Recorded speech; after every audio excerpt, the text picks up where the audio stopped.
आते से कहते गुरुजी इतनी अच्छी लड़की है, एकदम बढ़िया, दिखने में भी सुंदर है, एजुकेशन अच्छी है, पढ़ाई अच्छी है, हाइट पर्सनालिटी अच्छी है, बोलने चलने में अच्छी है, वो सब तरह से श्रेष्ठ है।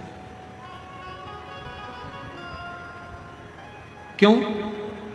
क्योंकि आपने उस लड़की में गुण ही गुण देखे, इसलिए आपको उसमें केवल गुण ही गुण नजर आ रहा है, केवल गुण ही गुण नजर आ रहा है। और कुछ समय के बाद जब लड़की शादी कर कर आपके घर में आ जाती है, विवाह कर कर आ गई, 2-4 साल निकल गए, फिर उसके सारे गुण कहाँ चले जाते हैं? अब आप उसमें गुण नहीं देख रहे, आप उसमें अब दिन भर सुबह से शाम तक अवगुण ढूंढने का प्रयास करते हैं। दिन भर हम उसमें अवगुण ढूंढ रहे हैं, दिन भर हम उसमें अवगुण देख रहे हैं। हम उसमें गुण नहीं ढूंढ पा रहे, हम उसमें अवगुण ढूंढ रहे हैं। पहले वही बहू 7 बजे उठकर आती थी तो तुम कुछ नहीं कहते थे, अब वही बहू 7 बजे उठती है तो तुम्हें लगता है कि बहुत देर से उठ रही है।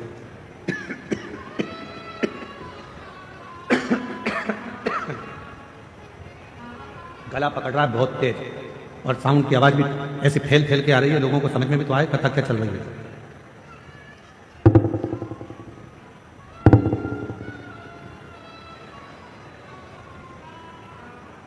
लड़की वही है, पहले हमने उसमें केवल गुण देखा और अब हम उसमें अवगुण देख रहे हैं।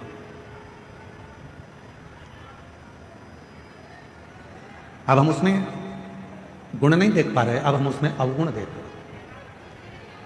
थोड़ा सा भी भोजन बिगाड़ दिया, बस रंग, थोड़ा सा भी भोजन बिगाड़ दिया तो कह दिया तुम्हारे बाप ने यही सिखाया। और पहले तो अगर वो थोड़ा सा भी भोजन कुछ बनाकर तुम्हारे सामने ला देती थी तो तुम उसमें प्रसन्न हो जाते थे कि इतना अच्छा भोजन बनाया, इतना श्रेष्ठ भोजन बना है, तुम उसमें भी प्रसन्न हो जाते थे। अब तुम्हें उसमें अवगुण दिख रहा है। यहां जितने बैठे हैं, यहां मेरी जितनी भी माताएं बैठी हैं, जितने भी पिता बैठे हैं, मैं आप सबसे एक निवेदन करूं, उत्तर दीजिएगा जरा से।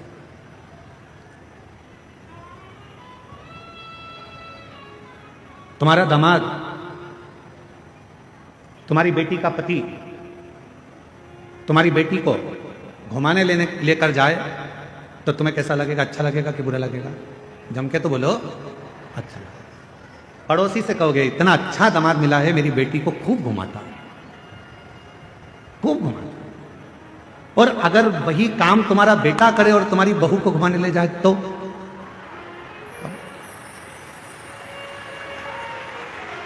विचार करो। दामाद बेटी को अगर सोने की, तुम्हारी बेटी को सोने की रकम दामाद दिलाए तो मेरा दामाद हीरा है। अभी दिवाली पर उसने मेरी बेटी को सोने का हार दिलाया, रानी हार दिलाया। और वही काम तुम्हारा बेटा करे और तुम्हारी बहू को सोने का हार दिला दे तो तुम्हारा भगोने जैसा मुंह हो जाए। अब जैसे तुम्हारी बेटी है वैसे ही तुम्हारी बहू भी तो किसी की बेटी है, वो भी तो बेटी है। फिर दो मुख क्यों? फिर दो विचार क्यों? फिर दो दृष्टि क्यों?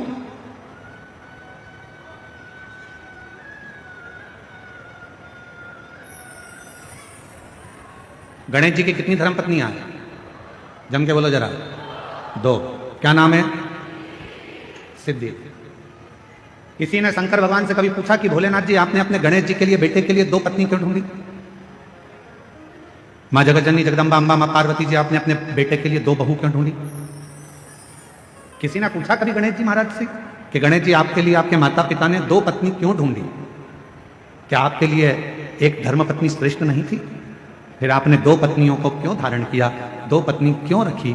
तो कोई देव अधिदेव महादेव से पूछे तो देव अधिदेव महादेव एक बात कहते हैं कि मैंने अपने पुत्र गणेश के लिए 2 पत्नियां इसलिए ढूंढी हैं क्योंकि गणेश जी को बुद्धि का देव कहा जाता है और बुद्धि कभी भी इधर उधर भटके ना।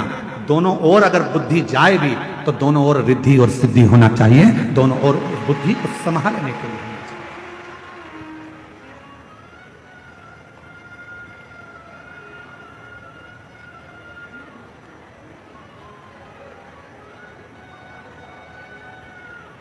दो दृष्टि नहीं रखना। हमारी बुद्धि दो तरह से बढ़ जाती है। बेटी और दामाद के लिए हमारी बुद्धि कुछ और कहती है, और बेटा और बहू के लिए हमारी बुद्धि कुछ और कहती है। तुम्हारा दामाद,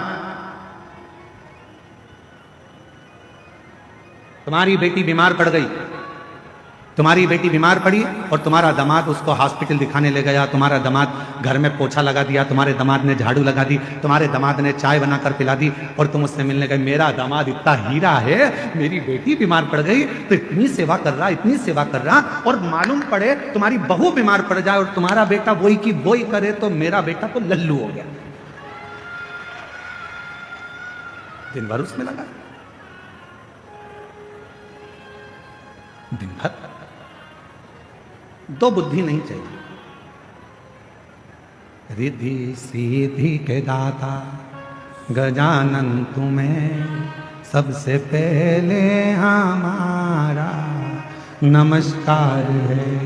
रिद्धि सीधी के दाता गजानन तुम्हें सबसे पहले हमारा नमस्कार है।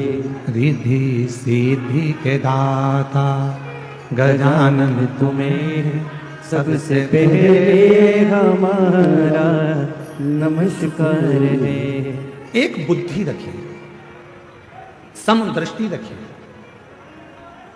समदृष्टि। बेटी बीमार पड़ गई, चिंता लग गई, मेरी बेटी 3 दिन से बीमार है, मेरी बेटी ने कुछ नहीं खाया। बहू बीमार पड़ गई, ढोंग कर रही है।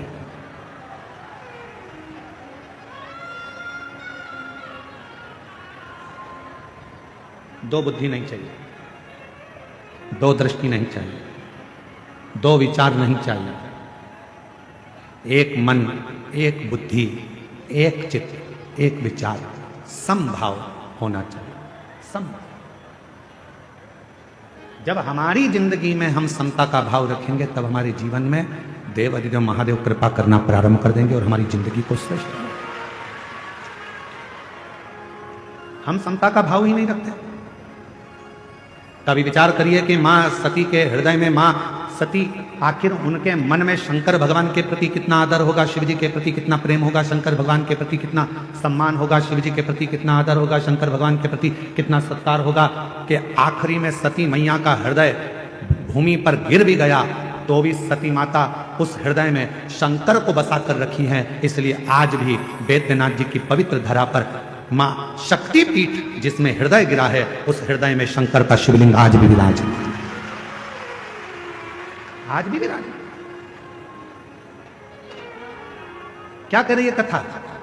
कथा कहती है जब हम जिंदगी में कोई संकल्प धारण करते हैं, जब हमारी जिंदगी में हम कोई विचार धारण कर लेते हैं, जैसे आपने 16 सोमवार का व्रत ले लिया, आपने पशुपतिनाथ का व्रत ले लिया।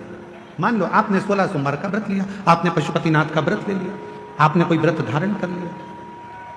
और जब आपने 16 सोमवार का व्रत ले लिया, पशुपति व्रत ले लिया, या आपने कोई शुक्रवार का व्रत ले लिया, सोमवार का व्रत ले लिया, प्रदोष का व्रत ले लिया, तीज का व्रत ले लिया, या आपने चतुर्थी का व्रत ले लिया, कोई भी व्रत आपने धारण कर लिया, और रिद्धि सिद्धि के दाता गजानन तुम्हें सबसे पहले हमारा नमस्कार है। रिद्धि सिद्धि के दाता गजानन तुम्हें सबसे पहले हमारा नमस्कार है। सबसे पहले हमारा नमस्कार है। सबसे पहले हमारा नमस्कार है। सबसे पहले हमारा नमस्कार है। सबसे पहले हमारा नमस्कार है।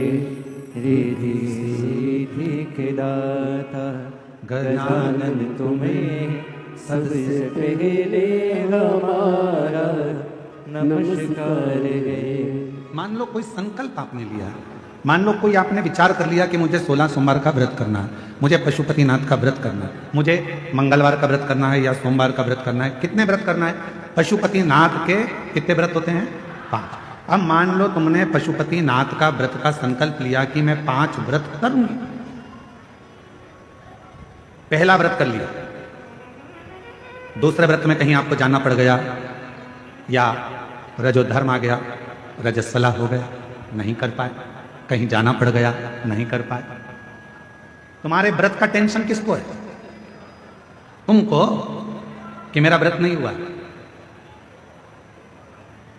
पहला व्रत यदि आपने कर लिया है, उसके बाद के अगर 4 व्रत तुम्हारे रह गए हैं, उसकी चिंता तुम्हें नहीं रहती। जिसका तुमने संकल्प लिया है उस महादेव को तुम्हारी चिंता रहती है कि यह कब पूरा।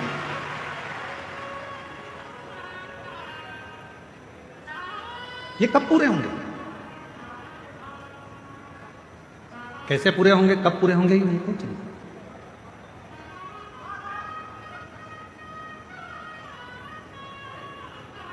ये व्रत कैसे होंगे, ये उनको चिंता।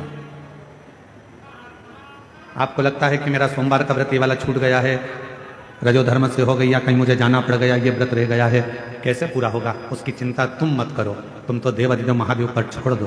बाबा ने पहला व्रत करवाकर या दूसरा व्रत करवाकर बीच में अगर 1-2 सोमवार निकल गए, कोई कारण से बाबा ने उस व्रत को बीच में रोक दिया है, उसका कोई कारण है। बाबा चाहते हैं तेरे 5 व्रत जैसे ही पूरे हो जाएं, वैसे 3 महीने में तेरा काम हो जाए, इसलिए बाबा उसको थोड़ा बीच में गैप करें। इसलिए बाबा ने उसको बीच में थोड़ा थोड़ा रोक कर 5 व्रत को करवाया, तब 5 व्रत।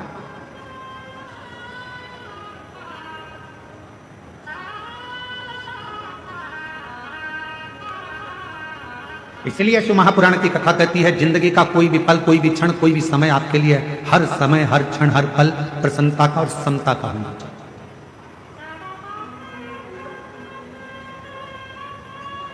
प्रत्येक पल, प्रत्येक घड़ी, प्रत्येक क्षण।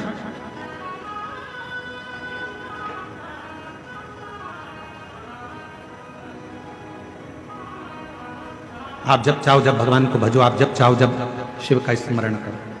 इस हृदय में शिव समाहित।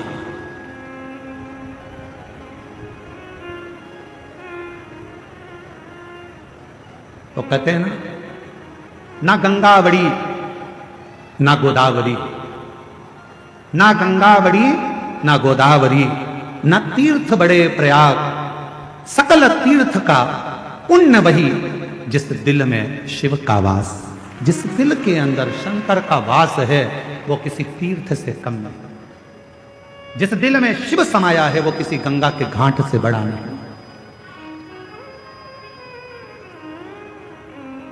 सबसे बड़ा तीर्थ कौन सा होता है? आपका हृदय, आपका दिल, आपका मन। बिना किराए के आप 2 मिनट में पहुंच जाते हो और 2 मिनट में वापस आ जाते हो। अभी बैठे बैठे आप लोगों से हम काशी की बात करेंगे तो तुम्हारा दिल काशी पहुंच जाएगा, वापस लौट कर आ जाएगा।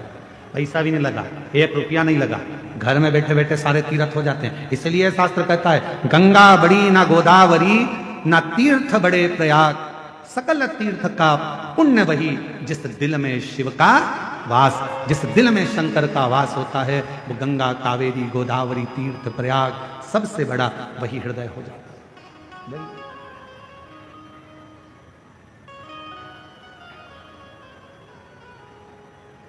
सकल तीर्थ से बस अपने मन में तुम समता का भाव। पार्वती जी के हृदय में, सती माता के हृदय में समता का भाव था। कितना सुंदर संवाद मां सती ने कहा। शिव महापुराण के सती संवाद को यदि आप श्रवण करें, शिव महापुराण के सती संवाद का यदि आप स्मरण करें, शिव महापुराण के सती संवाद को अगर आप सुने तो उसमें वर्णन आता है, माता सती अपने पिता दक्ष प्रजापति से कहती हैं, पिताजी तुमने मुझे जन्म दिया, रति को जन्म दिया, 60 कन्याओं को जन्म दिया, ये मेरी रोहिणी भी बहन है, ये रति भी मेरी बहन है, इतनी बहनें हम एक साथ हैं। आपने सबके पति के लिए सिंहासन दिया है, आपने सबके पति के लिए आदर दिया है, आपने सबके पति के लिए सत्कार किया है, फिर मेरे पति के लिए कोई आसन क्यों नहीं रखा?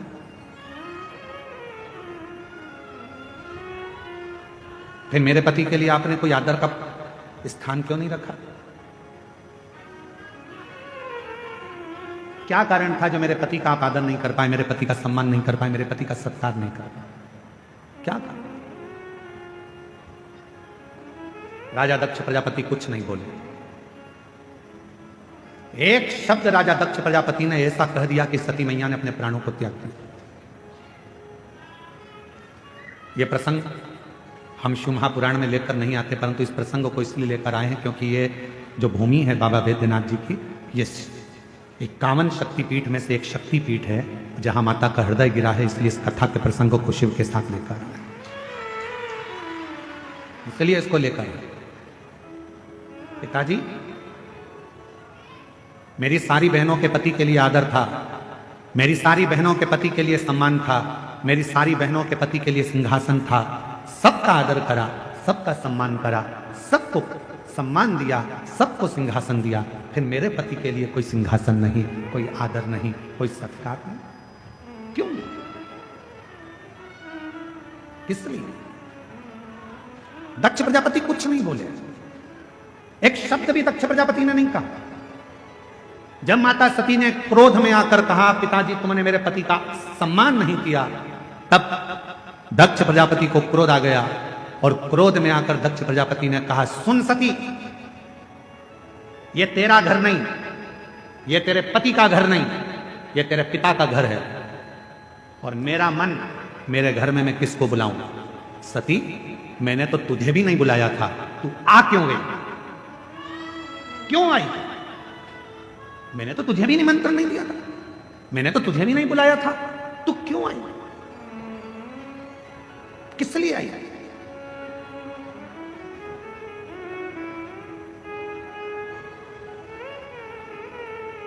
सती, माता सती मुस्कुराकर बोली, रे दक्ष प्रजापति, अब तुम बोल रहे हो कि मुझे बुलाया नहीं था, क्यों आई? याद कर दक्ष प्रजापति, तेरे घर में 60 कन्याओं ने जन्म ले लिया था और 60 कन्या जन्म लेने के बाद तू फिर मेरी आराधना करने बैठा था। और जब मैं तेरे सामने प्रकट हुई थी दुर्गा बनकर, तो मैंने पूछा था, मांग तुझे क्या चाहिए? तो तूने कहा था, मां अगर कुछ देना चाहती हो तो तुम मेरी बेटी बनकर मेरे घर में जन्म ले लो। तूने मांगा था, तूने बुलाया था, तो मैं आई थी। अगर तू नहीं बुलाता तो मैं नहीं, तूने बुलाया तो मैं आई।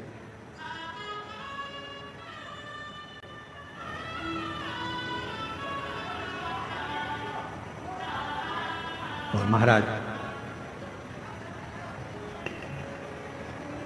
उसने बुलाया है तो हम आए।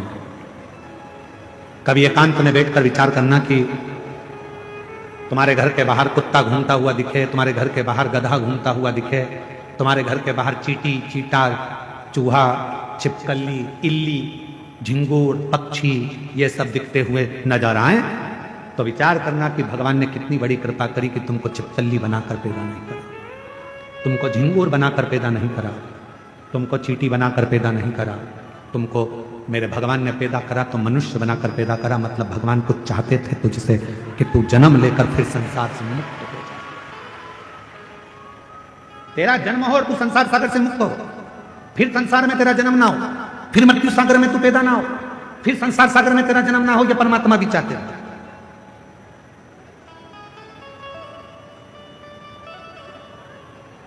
और महादेव नमन चरणों में, महादेव नमन चरणों में, स्वीकार कीजिए सबका किया है मेरा भी उद्धार कीजिए, उद्धार कीजिए।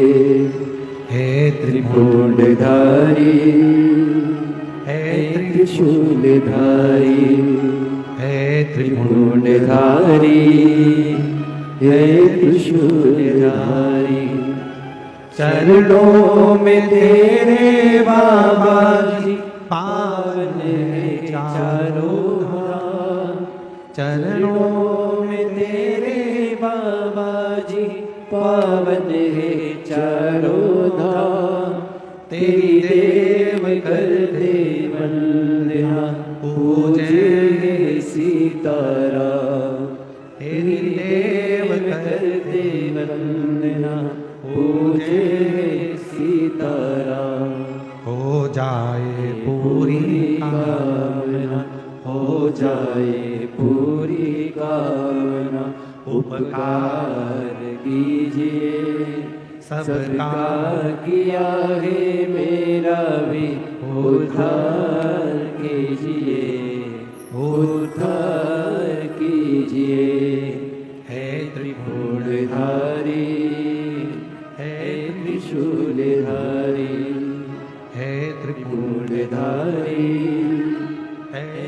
शूरधारे। ये जीवन जो मिला, चाहता वो तो तुम्हें कोई और जन्म दे सकता था, पर तुम्हें मानव का शरीर दिया,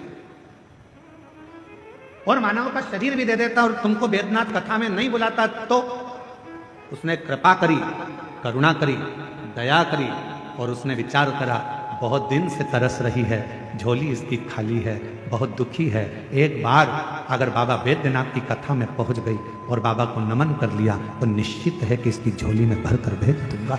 उसने कृपा, उसने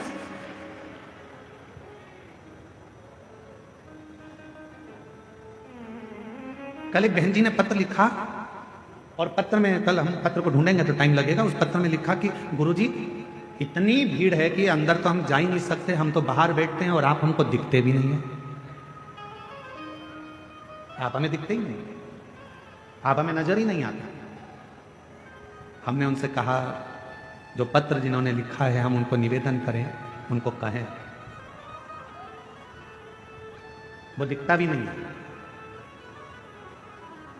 कहीं पर भी बैठकर आप कथा सुन रहे हो, भले हम दिखें चाहे ना दिखें, पर इतना विश्वास रखना, शबरी अम्बा ने राम जी को कभी नहीं देखा था, केवल गुरु जी के मुख से सुना था कि राम ऐसे हैं, राम आएंगे, राम पहुंचेंगे, राम कृपा करेंगे, तू भजती रहे, सुनती रहे।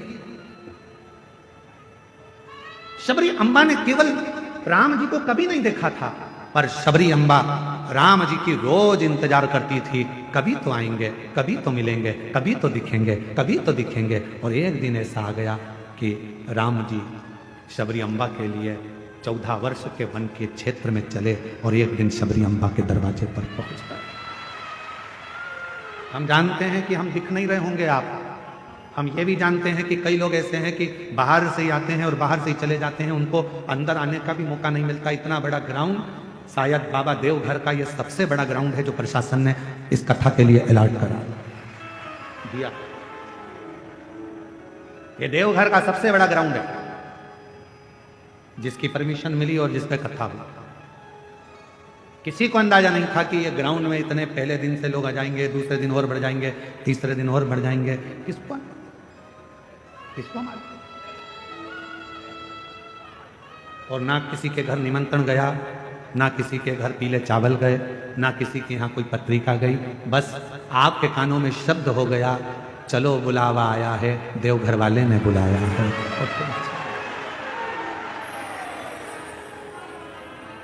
चल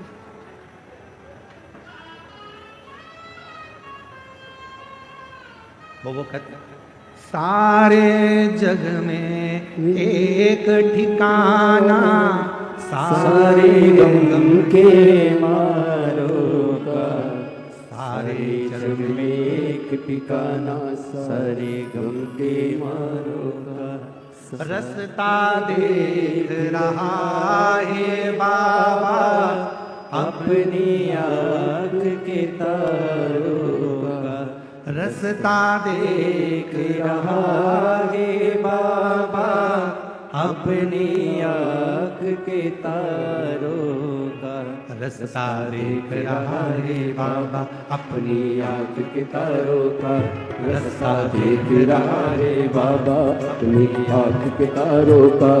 हो जिसने जितना दर्द सहा है, उतना चैन भी पाया है।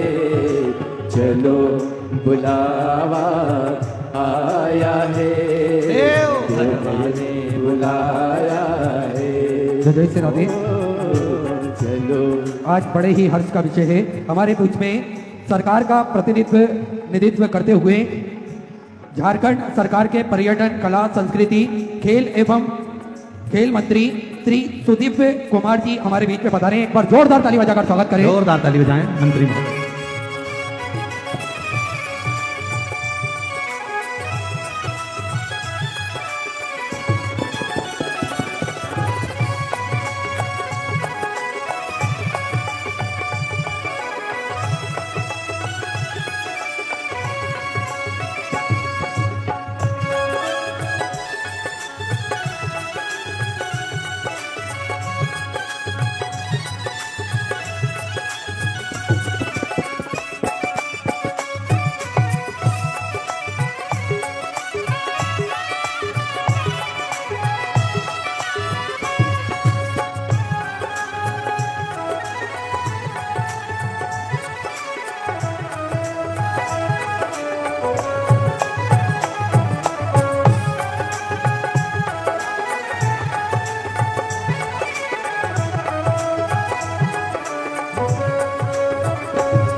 सारे जग में एक ठिकाना, सारे गम के मारों का। सारे जग में एक ठिकाना, सारे गम के मारों का। वो सारे जग में एक ठिकाना, सारे गम के मारों का। हो रास्ता देख रहा है बाबा अपनी आँख के तारों का। रास्ता देख रहा है बाबा अपनी आँख के तारों का। और रास्ता देख रहा है बाबा अपनी आँख के तारों का। ओ मस्त हवाओं का एक झोंका ये संदेशा लाया है। चलो बुलावा आया है, बाबा ने बुलाया है। ओ चलो बुलावा आया है, बाबा ने बुलाया है।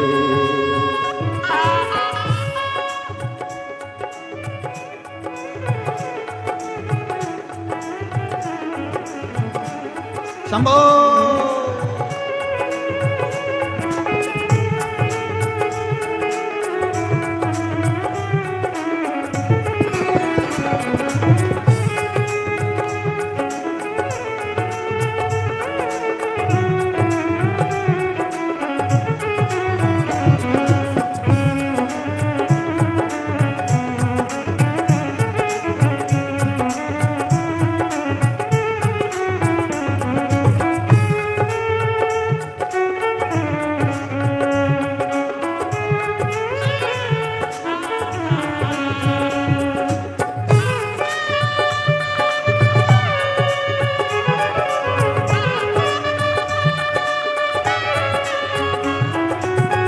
देवघर वाले के मंदिर में लोग मुरादे पाते हैं। के आते हंसते हंसते आते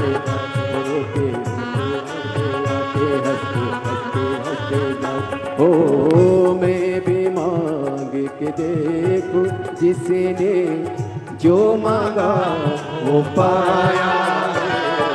चलो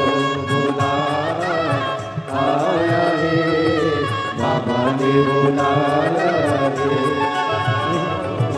चलो बुलावा आया है, बाबा ने बुलाया है।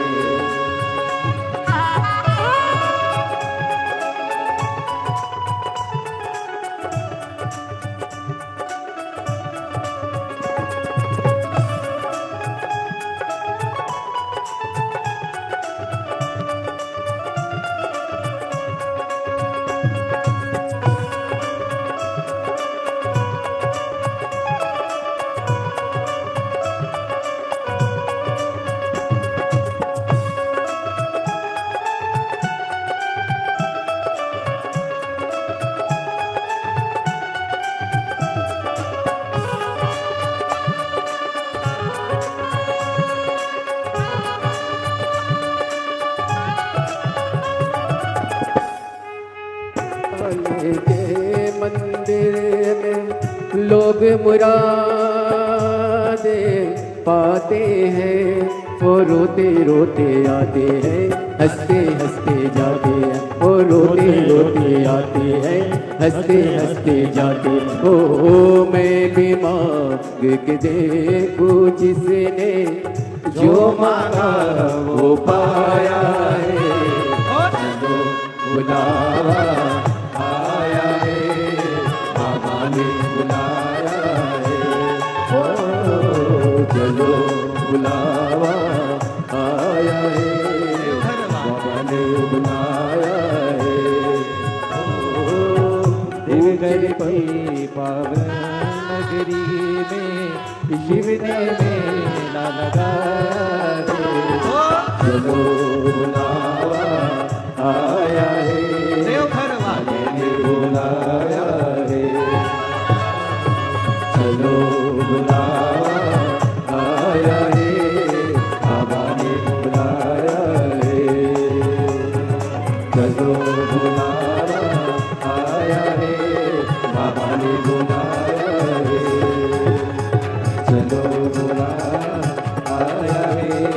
बाबा ने बुलाया रे।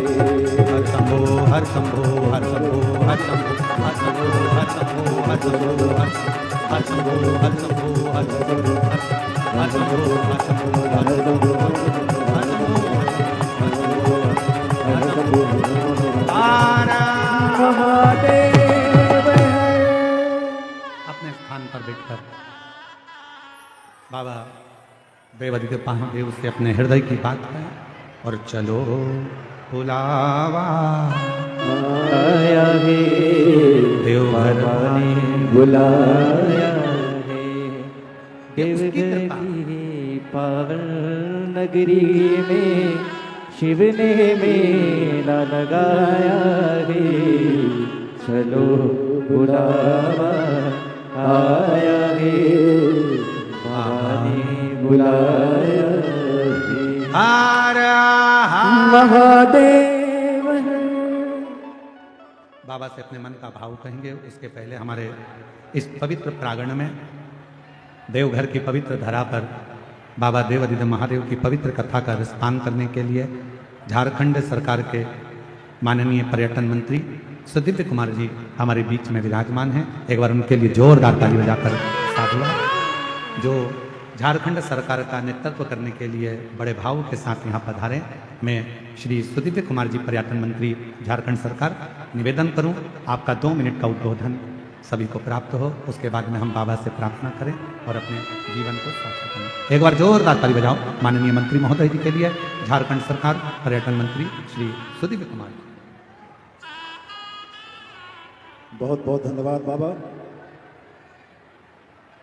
महादेव की इस धरती पर परम पूज्य पंडित जी और इस विशालतम पंडाल में भक्तों का यह अपार जनसमूह, भक्ति की बहती यह अविरल धारा जिसमें आप प्लावित हो रहे हैं, मैं ईश्वर से हृदय तल से यह प्रार्थना करता हूं कि जिन मनोकामनाओं को लेकर आप चलकर आए हैं, देवादिदेव महादेव आपके ऊपर, हमारे राज्य के ऊपर कृपा बरसाएं। और आदरणीय पंडित जी से भी मेरी हाथ जोड़कर विनती है कि झारखंड पर आपकी भी कृपा बरसती रहे। इन्हीं बातों के साथ एक बार पुनः बहुत धन्यवाद करते हुए मैं अपने शब्दों को समाप्त करता हूँ। बहुत बहुत धन्यवाद। बहुत बहुत धन्यवाद माननीय पर्यटन मंत्री झारखंड सरकार श्री माननीय सुदीव्य कुमार जी। बहुत सुंदर विचार आपके इस संपूर्ण क्षेत्रवासियों को मिले। एक बार जोरदार ताली बजाकर माननीय मंत्री महोदय जी का स्वागत करना। हर हर महादेव भाव से बड़े आनंद से बाबा को अपने मन का भाव कहेंगे, हृदय से बाबा को अपने मन की बात कहेंगे। जहाँ जगह मिले वहाँ बैठकर दिल से बाबा को अपने मन का भाव अवश्य कहिए, प्रार्थना करिए। साथ में बोलिएगा, हृदय से बोलिएगा बाबा को दिल की बात। जो जहाँ बैठा है वहीं बैठकर बाबा को अपने मन का भाव कहिए। ये ना सोचे कि हम आगे आकर बैठे हैं या पीछे आकर बैठे हैं। 3 घंटे की कथा में 2.5 घंटा मिला है, इसको विवाद में मत निकालो। जहाँ जगह मिल जाए वहाँ बैठकर उससे अपने दिल की बात करो। कई लोग तो ये सोच कर आते हैं कि हम आपको कथा नहीं सुनने देंगे, अर्चने डालते हैं, पर आपका काम है उस जगह पर मौन रहकर कुछ देर।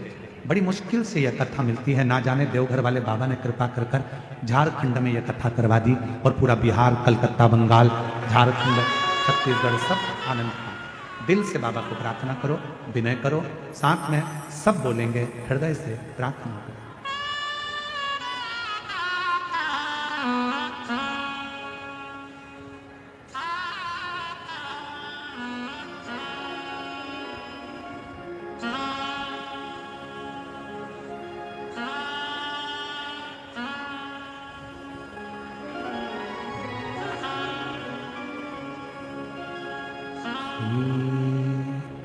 शिवाय नमस्तुभ्यं। श्री शिवाय नमस्तुभ्यं। श्री शिवाय नमस्तुभ्यं। श्री शिवाय नमस्तुभ्यं। श्री शिवाय नमस्तुभ्यं।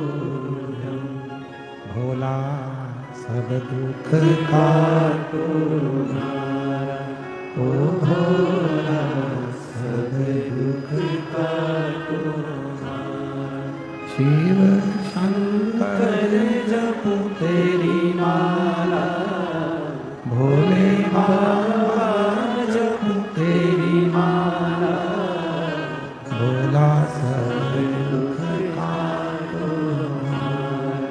ओ भोला सब दुख काटो हमारा।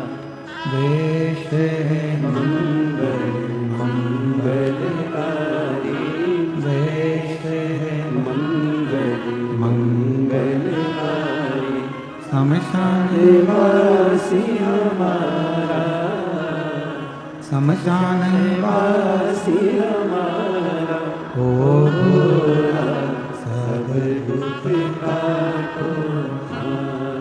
ओ भोला सब दुख काटो हमारा।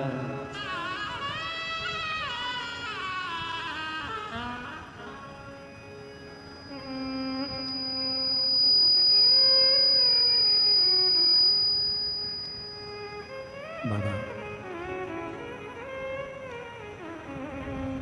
देवाधिदेव महादेव भगवान शिव की कथा कर रहे हैं,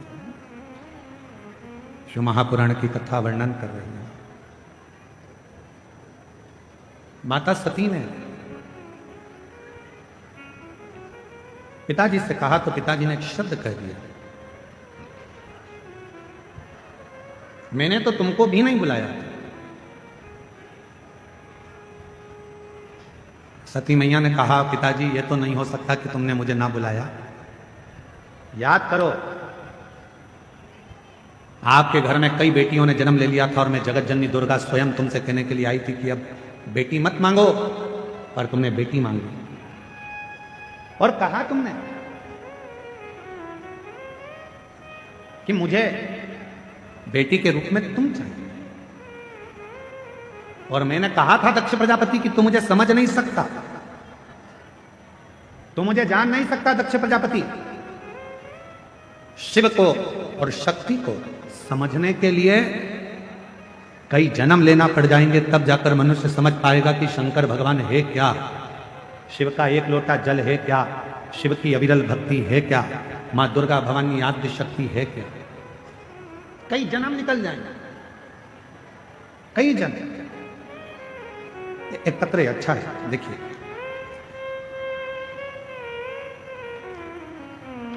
मेरा नाम सोनाली सिंह है, मेरे पति का नाम सिद्धार्थ सिंह है। हम जिला जमुई गांव बिहार से आए हैं। देवघर में मेरा मायका है, मेरा मोबाइल नंबर यह है। मेरी शादी को कई साल निकल गए थे पर संतान का सुख नहीं था। हमने डॉक्टरों का इलाज करवाया पर औलाद नहीं आई। जैसा जैसा डॉक्टर जांच का बोले वो सारी जांचें कराई पर औलाद का सुख नहीं आया। तब किसी के कहने पर पहली बार टीवी पर कथा सुनना चालू किया। कथा सुनना तो चालू करा और मेरा विश्वास जागृत हुआ।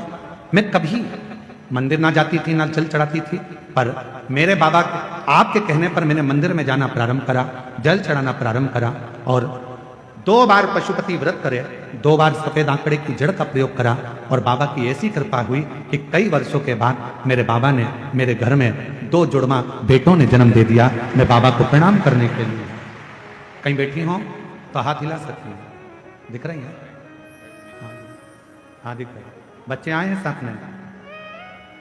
वही है? अच्छा ठीक है। आ जाओ, एक बेलपत्र ले जाना अगर रास्ता मिल जाए तो। तुम आते हो बेलपत्र लेने के लिए, तुम्हारी जगह कोई और ले जाता है। आप लोग सोच रहे होंगे गुरुजी यहाँ पर पत्र कम पड़ रहे हैं, उसका कारण ये भीड़ बहुत ज्यादा है भक्तों की। आपको निकल कर आने में देरी लगेगी, पहुंचोगे, जगह चली गई तो झगड़ा करोगे, इसलिए पत्र भी हम कम पढ़ रहे हैं। एक पत्र और बड़ा सुंदर आया है, देखिए।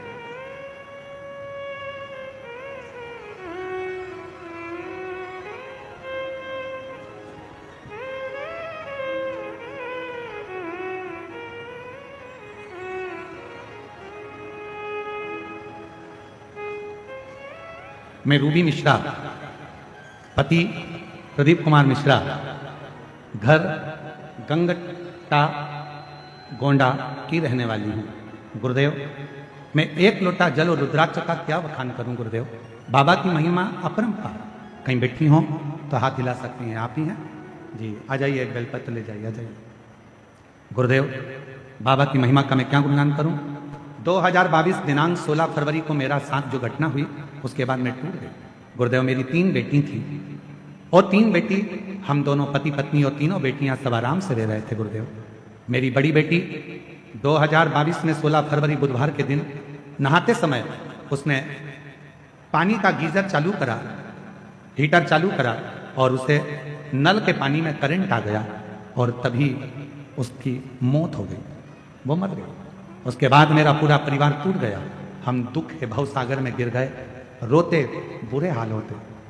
मेरी बेटी की उम्र जब वो शांत हुई उस समय पर 22 साल की थी और 22 साल की मेरी लड़की चली गई। गुरुदेव, हमारा पूरा परिवार गम में डूब गए, खूब रोते। तब पास की एक आंटी जी ने कहा कि दिन भर रोती रहती है, इसके रोने से क्या होगा। आस्था चैनल टीवी पर मिश्रा जी कथा करते हैं, तुम सुनो, तुम्हारे मन को हल्कापन महसूस होगा। गुरुदेव, मैंने भरोसा किया भगवान पर, और क्योंकि भगवान से भरोसा तो मेरा उठ चुका था, पर उन माता जी के कहने पर मैंने आपकी कथा सुनना प्रारंभ करी और बाबा की कथा सुनती, विनय करती, शिवालय जाना चालू कर दिया, 1 लोटा जल चढ़ाना चालू कर दिया। मुझे नहीं मालूम था कि 1 लोटे जल में है क्या। गली मोहल्ले के लोग मुझे ताने मारने लगे, 22 साल की लड़की मर गई, अब बीबी शंकर की पूजन करने जा रही है। अब इसने नया काम चालू कर दिया, शिव जी को जल चढ़ाने का। लोग ताना देते, पूजन पाठ करती तो लोग कहते कि इसकी 22 साल की लड़की मर गई और पूजन कर रही है, अब करूं तो करूं। पर आपने एक शब्द कहा था, आग लगे बस्ती में अपन रहो मस्ती। आपका वो शब्द मैंने धारण कर लिया और मैंने सबकी बात सुनना बंद कर दिया। अब तो मैं शिव जी के मंदिर जाती, बाबा को निवेदन करती और बाबा से एक ही बात कहती, तूने मेरी बेटी ली है बाबा, कुछ कृपा कर कर मुझे वापिस लौटा दे, ऐसी कृपा कर दे। अब मेरी उम्र तो बढ़ गई है, लगभग 50 के करीब में मैं पहुंचने वाली हूं, पर बाबा तू चाहेगा तो मेरे घर में बच्चा जरूर देगा। हमारी 3 बच्चे थे, तीनों को पूरा कर। गुरुदेव, बाबा ने ऐसी कृपा कर दी, डॉक्टर तो कहे थे कि अब तुम मां नहीं बन सकती, पर मेरे बाबा ने लाज रखी और 7 जुलाई 2025 को बाबा की कृपा से पुत्र रत्न की प्राप्ति हो गई। मैं बाबा को प्रणाम करने, बाबा को नमन करने के लिए, और तेरी कृपा का भरोसा कब किस पर हो जाए, जरा से हम पर कर दो, जरा से हम पर कर दो। जिस पर भी हो गई तेरी कृपा करुणा हो, भव पार हुआ, भव पार हुआ। पापी हो चाहे जितना उसका भी बाबा उद्धार हुआ, उद्धार हुआ। गिद्ध अजामिल गणिका गणिका जैसे तेरे मन को भाई, जरा से हम पर कर दो, जरा से हम पर कर दो। तेरी कृपा का क्या है भरोसा, कब किस पर हो जाए, जरा जरा से हम पर कर दो, जरा से हम पर कर दो। उस पे भरोसा, उस पर विश्वास, उस पे दृढ़ता रखो। दुनिया हंसेगी, हंसने दो, दुनिया ताने कसेगी, कसने दो, दुनिया अपशब्द बोलेगी, बोलने दो। दुनिया का काम है कहना, आग लगे बस्ती में अपन रहो मस्ती में। क्या किसको रोइए, चादर तान के सोइए, अपने को टेंशन नहीं। बोलने वाले बोलते रहेंगे, ताना कसने वाले ताना कसते रहेंगे, अपशब्द बोलने वाले अपशब्द कहते रहेंगे, और आप उस पर भरोसा कर कर उसका भजन करते, भजन। जिस पर भी हो गई तेरी कृपा करुणा, भव पार हुआ, भव पार हुआ। पापी हो चाहे जितना शंभू, उसका भी बाबा उद्धार हुआ।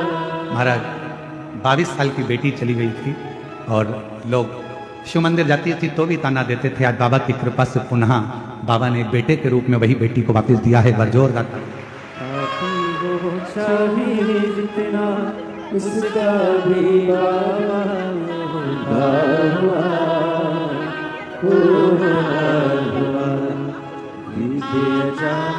गणिका जैसे तेरे मन को भाई, जरा से हम पर कर दो, जरा से हम पर कर दो। तेरी कृपा का क्या है भरोसा। 3 बेटी में एक बेटी तो शांत हो गई थी, ये दूसरी बेटी है जो पास में छोटी खड़ी है। इसकी जन्म से आवाज नहीं थी, बोल नहीं सकती थी। बचपन से ही इसकी आवाज़ पूरी चली गई थी, पर सीहोर गई, रुद्राक्ष लाई और उसका जल रोज चढ़ाकर ये बेटी पीती है। अभी कुछ दिन पहले से इसकी थोड़ी आवाज़ आई है जिसमें वो बोलना चालू करी। माइक बोलते नहीं, खुश हो, आंसू पोछो, पहले आंसू पोछ, जल्दी से आंसू पोछो। इसकी थोड़ी आवाज़ मेरे बाबा ने दिया है, पहली बार मुख से श्री शिवाय नमस्तुभ्यम अभी कुछ दिन पहले से ही बोल रही हैं।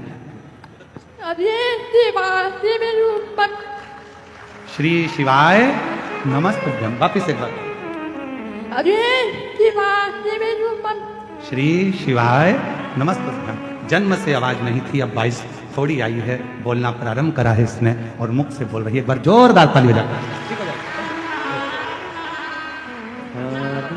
चाहता कोई दर से तुम्हारे, खाली न जाता कोई दर से तुम्हारे।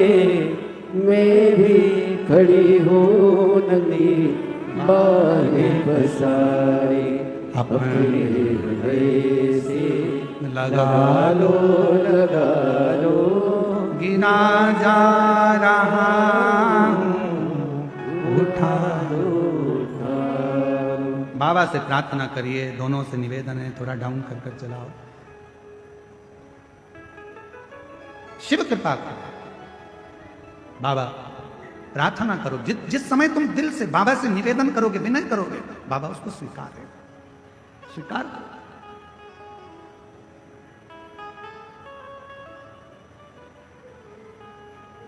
सती मैया कह रही है कि मैं जबरन तुम्हारे घर में नहीं आई।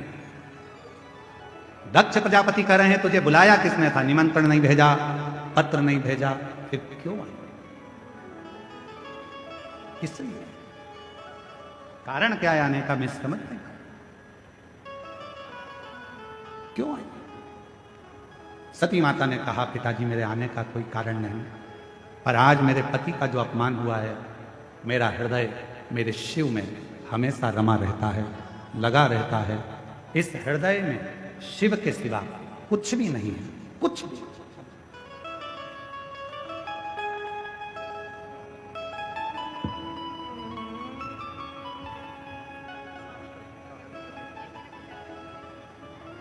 जो जुड़वा बच्चे हुए हैं वो इनकी मामी हैं। बच्चे छोटे थे अभी, इसलिए उनको लेकर पंडाल में नहीं आ सकी। एक बार जोरदार ताली बजाओ साथ। शिव से प्रार्थना करें। मैं आई हूं पर मेरे हृदय में शिव बस है, शंकर ओघड़दानी। और मेरे हृदय में अगर शिव बसे हुए हैं, मेरे हृदय में शंकर भगवान बसे हुए हैं, मेरे हृदय में भगवान देवादिदेव महादेव बसे हुए हैं, और तुम शिव का अपमान कर दो, ये मुझे श्रेष्ठ नहीं, ये मुझे श्रेष्ठ नहीं। आज मैं, सती माता कहती है दक्ष प्रजापति सुन, मैं आपकी बेटी हूं, प्राणों को त्याग रही हूं। तुमने मेरे स्वामी का अपमान करा है, इसलिए तुम्हारा शीश कटेगा, बकरे का मुख लगेगा। ये सती माता कह रही है कि बकरे का मुख लगेगा। पर जिस बेटी का अपमान करा है, जिस बेटी का तुमने अपमान करा है, उसी बेटी के तन की भस्म जब मेरे देव अधिदेव महादेव के शरीर पर चढ़ेगी और वो भस्म तुम्हारे शरीर से लगेगी, तब जाकर तुम्हारा उद्धार होगा, वरना उद्धार भी नहीं। दक्ष प्रजापति, मेरे तन की भस्म मेरे देव अधिदेव महादेव पर चढ़ेगी और वो भस्म जब तुम पर लगेगी, तुम्हारे शरीर को छुएगी, तब वो भस्म उद्धार। एक बड़ा सुंदर प्रसंग आता है महाराज।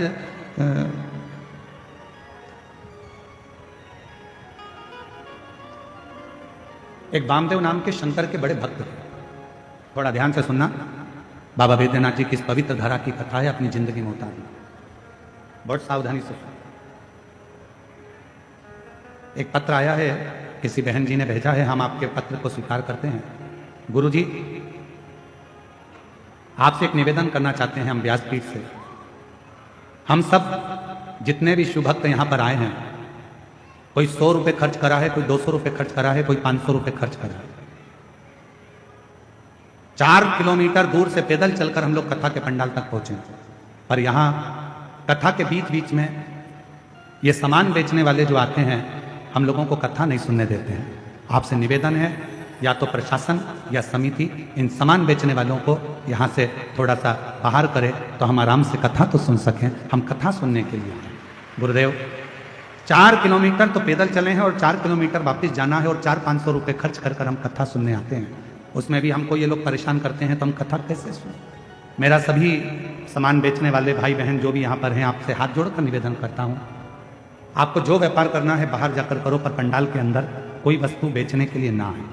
यहाँ शिव भक्त सब प्रेम से कथा का रसतत्व ग्रहण करें, यही भाव से आप कथा को सुने। हर हर दक्ष प्रजापति।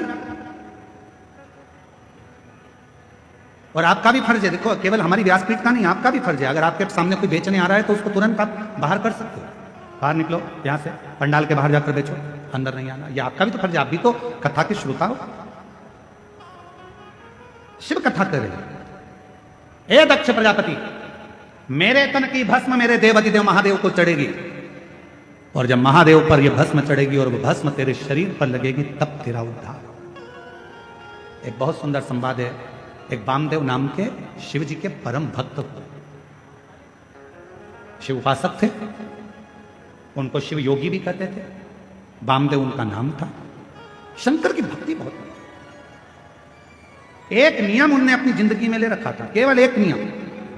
और आपसे भी निवेदन है, अगर शंकर जी के मंदिर में आप जाते हो, रोज प्रतिदिन भगवान शिव के मंदिर में जाते हो, शंकर जी के मंदिर में दर्शन करने जाते हो, शंकर जी के मंदिर में 1 लोटा जल चढ़ाने जाते हो, शिव जी के मंदिर में यदि आप प्रतिदिन जाते हो, तो मेरा एक निवेदन आप सबसे है कि शंकर जी के मंदिर की कोई एक सेवा आप खुद अपने पास में रखो। मंदिर में जाऊंगी, झाड़ू लगाऊंगी, मंदिर में जाऊंगी, जितना निर्माल्य पड़ा होगा उसको उठाकर एक कोने में रख दूंगी, बाद में विसर्जन कर दूंगी। मंदिर में जाऊंगी, किसी ने दिए लगाकर रखे होंगे, उन दियों को जब वो ठंडे हो जाएंगे उठाकर एक कोने में रखी आऊंगी। मंदिर में जाऊंगी, मंदिर के जितने लोटे हैं, बर्तन हैं, उनको मैं साफ कर दूंगी। मंदिर में जाऊंगी, बेलपत्र ले जाकर मंदिर में रख दूंगी, बाबा को चढ़ जाएगा। मंदिर में जाऊंगी, कहीं जाले लग रहे होंगे, झाड़ू उठाऊंगी, उस जाले को मैं साफ कर दूंगी, जिससे मेरी जिंदगी के सारे जाले समाप्त हो जाएं और मेरी जिंदगी भी अच्छी हो। एक नियम, जब हम हमारी जिंदगी में कोई एक नियम धारण करते हैं तो देवाधिदेव महादेव हमारी ओर अग्रसर होकर आते थे। वामदेव एक ऐसे शंकर भगवान के भक्त हुए, शिव के उपासक हुए, जिन्होंने शंकर भगवान पर ना जल चढ़ाया, ना शंकर भगवान पर बेल चढ़ाया, ना शंकर भगवान को प्रसाद चढ़ाया, ना शंकर भगवान को कोई वस्तु चढ़ाई। उस वामदेव शिव भक्त ने अगर कुछ चढ़ाया तो शंकर जी को रोज प्रतिदिन भस्म तैयार कर कर शिव जी को भस्म चढ़ाई। प्रतिदिन भस्म चढ़ाया, प्रतिदिन भस्म। आप सबको मालूम है ना भस्म कैसे बनाई जाती है? भस्म का नियम क्या है? अलोनी गोबरी। अलोनी गोबरी किसको कहते हैं? कंडा किसको कहते हैं? एक होता है गाय का गोबर लाए, हाथ से ऐसे ऐसे थाप कर उसका कंडा बना दिया, गोबरी बना दी, ठीक है? वो नहीं, गाय ने देसी जो हमारी वेद लक्षणा गाय होती है, देसी गाय होती है, उसका जो गोबर गिरता है वो गोबर अपने आप सूख जाए, वैसा कि वैसा ही, उसको हाथ लगाकर थापा ना जाए, सूख जाए। ऐसे ऐसे गोबर जंगल में बहुत मिल जाए।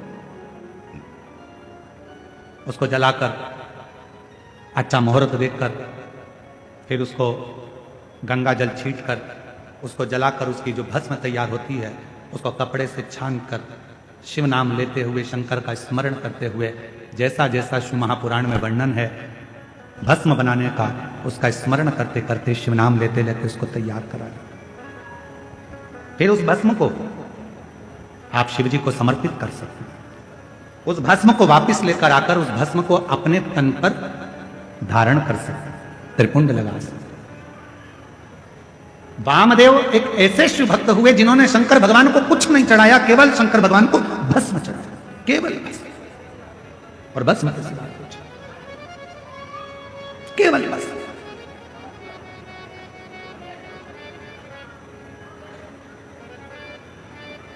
एक दिन क्रौंचारण्य पर्वत के नजदीक में क्रौंचारण्य वन में वो भ्रमण कर रहे थे, और वामदेव शिव भक्त जब क्रौंचारण्य वन प्रदेश में भ्रमण कर रहे थे। भ्रमण करते करते उन्होंने देखा कि शिवलिंग है सामने, भस्म तैयार करी। भस्म तैयार कर कर देवादिदेव महादेव को चढ़ाकर उस भस्म को अपने तन पर धारण कर रहे थे, लगा रहे थे।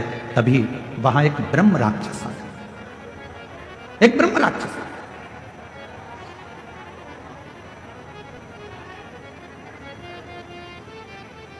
और एक ब्रह्म राक्षस उसी समय पर आया। और जैसे ही ब्रह्म राक्षस आया, उस राक्षस बहुत दिन का भूखा था, उसको कोई भोजन नहीं मिला। वामदेव को देखा तो बड़ा प्रसन्न हुआ कि आज बहुत दिन के बाद मुझे भोजन प्राप्त हुआ, आज बहुत दिनों के बाद मुझे भोजन मिला है, आज मैं इस भोजन को ग्रहण करूंगा, आज बहुत दिनों के बाद मुझे प्राप्त हुआ।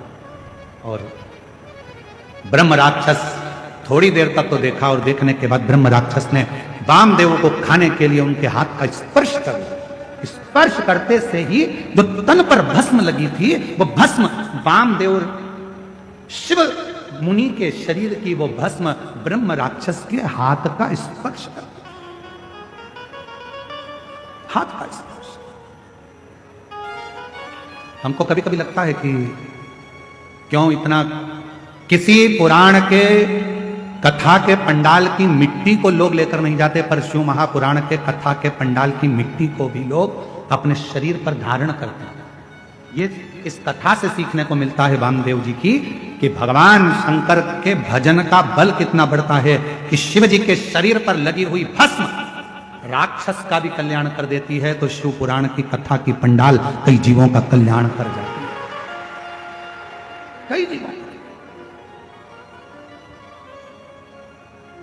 कई जीवों का उद्धार कर। और जो जैसी भावना लाया वो वैसा सारी फल पाया, नहीं खाली उसे लौटाया, वो मन ही मन हर्षाया। और कर दिया माला मान काशी वाले ने लुटा दिया भंडार, काशी वाले ने लुटा दिया भंडार, काशी वाले ने कर दिया माला। काशी वाले ने। ब्रह्म राक्षस के शरीर से वो भस्म लगी, राक्षस का शरीर छूटा, एक सुंदर राजकुमार सा वेश उसने धारण कर लिया। और राजकुमार सा वेश बनाकर, बड़ा सुंदर स्वरूप बनाकर, बड़ा सुंदर वेश बनाकर जब वो सामने आया, वामदेव शिव मुनि ने पूछा, तुम कौन हो, कहां से आए हो, क्या तुम्हारा नाम है? अभी तो तुम मुझे खाने वाले थे, तुम तो राक्षस हो, और अब तुमने इतना सुंदर रूप रख लिया, कौन हो तुम? कहा, गुरुदेव, पूर्व समय में मैं पवन राष्ट्र रक्षक था, मेरा नाम दुर्जय था।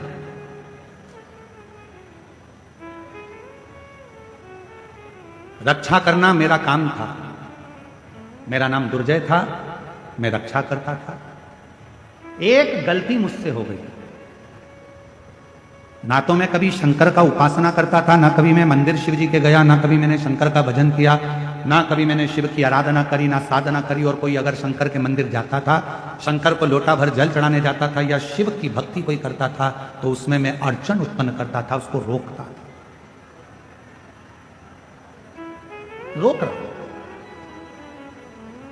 मेरी जीजियों, मेरे जीजाओं, मेरी बेटियों, मेरे बेटाओं, मेरी माताओं, मेरे बुजुर्ग माता पिता, स्मरण करिएगा, तुम्हारे मोहल्ले में, तुम्हारे परिवार में अगर कोई शंकर जी को एक लोटा जल चढ़ा रहा है तो चढ़ाने दो, कोई शिव का भजन कर रहा है करने दो, कोई शंकर की कथा में जा रहा है जाने दो, उस पर टांट नहीं मारना, उसको ताना नहीं कसना, उसको ताने नहीं देना। इस बहन ने क्या लिखा, इस बहन ने इस पत्र में लिखा ना कि मेरे जब 22 साल की लड़की मेरी चली गई तो लोगों ने ताना देना प्रारंभ करा। आप कहते हो कि शंकर के मंदिर जाओ, मैं शिव जी के मंदिर जाना चालू करी और मेरे गांव के लोग, मेरे मोहल्ले के लोग मुझे ताना देने लगे। बताओ, 22 साल की लड़की चली गई और ये मंदिर जा रही है, शंकर के मंदिर में जल चढ़ाने जा रही है, निवेदन है कोई ताना मत दीजिए, कोई अपशब्द मत कहिए। क्यों? तुम तो ताना दोगे, पर उस ताने का जवाब जो दुखी है वो कभी नहीं देता। उस ताने का जवाब तो जिसका वो भजन करती है वो देता। गांव के लोग कहते थे 50 वर्ष की अवस्था होने वाली है, क्या औलाद होगी? क्या वो 22 साल की लड़की वापिस आएगी? पर उसके यहां देर है अंधेर नहीं, और वो जब कृपा करता है तो छप्पर फाड़ कर दे देता है। जब क्या हो सकता है, क्या दे सकता है? मेरा नाम दुर्जय था, ब्रह्म राक्षस कह रहा है मेरा नाम दुर्जय था। कोई मंदिर जाता था तो ताने देता था, कोई भगवान के भजन में जाता था तो उसको ताने देता था।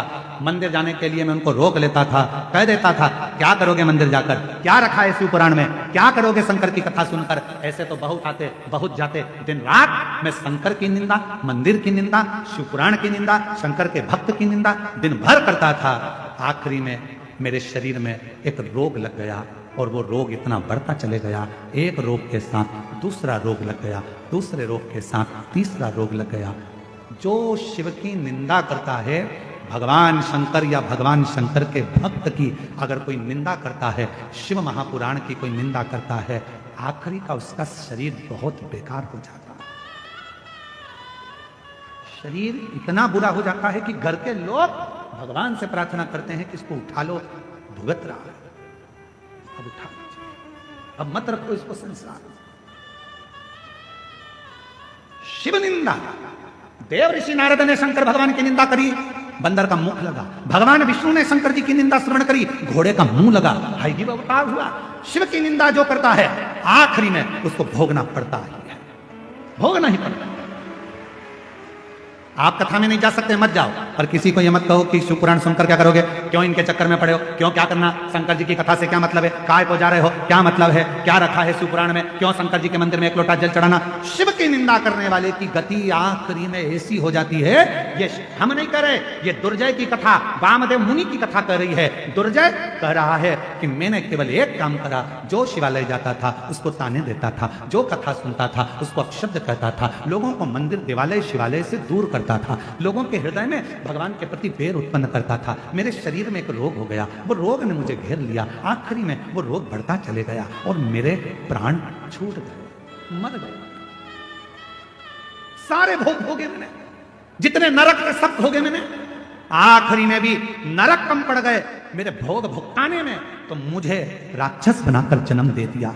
और राक्षस बनकर मैं फिरता रहा। जब मैं राक्षस बनकर नीचे आ रहा था, उसी समय पर मुझे शंकर का गण नंदी मिला, और नंदी से मैंने पूछा कि मुझसे बहुत बड़ी गलती हो गई, मेरा प्रायश्चित क्या होगा, मेरा शरीर कैसे छूटेगा, मैं इस राक्षस की योनि से कैसे छूटूंगा। तो नंदी ने कहा था, यदि कोई शंकर का भक्त तन पर भस्म धारण कर कर जा रहा होगा, उसकी भस्म तेरे शरीर से लगेगी और उसी पल तुम मुक्त हो जाएगा, उसी पल मुक्त। हमसे लोग कहते हैं गुरुजी शिव महापुराण की कथा के पंडाल में जो लोग आते हैं वहां की मिट्टी को सिर से लगाते हैं, किसी को बीमारी होती है तो वहां लगा लेते हैं, आखिर इस मिट्टी में ऐसा है क्या। हम निवेदन करते हैं इस मिट्टी में कुछ नहीं है, पर इस मिट्टी में इतना जरूर है। इतने शिव भक्त एक साथ बैठकर जब अखंड जाप श्री शिवाय नमस्तुभ्यम बोलते हैं और भगवान की कथा का रसतत्व ग्रहण करते हैं, तो वो मिट्टी भी चंदन बन जाती है, भस्म बन जाती है, तो जीव का कल्याण कर जाती है। उस मिट्टी में इतना बल हो जाता है, उस मिट्टी में। किसी के 10 साल बच्चे नहीं, किसी के 12 साल बच्चे नहीं, किसी के एक पत्र है।